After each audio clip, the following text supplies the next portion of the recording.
Welcome to Chillin' 101. We hope this video helps. You start by loading the lossless export into your DAW. That preserves transients and avoids artifacts. Next, pick a separation method, AI-based when you want fast stems, spectral when you need surgical control.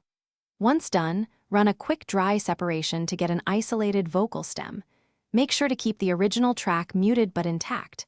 Create duplicate tracks so you can compare before and after. This prevents irreversible edits and speeds up iterative adjustments. Once you have the initial vocal stem, critically listen for music bleed. Low bass and cymbal energy are common culprits. Use a narrow parametric EQ to cut persistent instrumental bands and apply spectral repair tools to remove short leaks without harming timbre. If the vocal sounds thin, add subtle harmonic excitation. If it swallows reverb, lower it with a transient shaper. Make sure to automate level writing so quieter phrases stay audible. This keeps the separation usable in the mix. To finish, apply gentle broadband noise reduction and light compression to glue the vocal. Too much will introduce artifacts, so use subtle settings. Bounce the cleaned vocal as WAV or FLAC at the session sample rate and save a session backup with stems.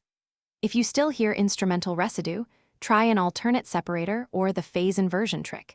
Invert one channel of the original stereo and some to mono to isolate centered music, then subtract. If that fails, rerun separation with different model settings. Thanks for watching. Consider subscribing if we helped you.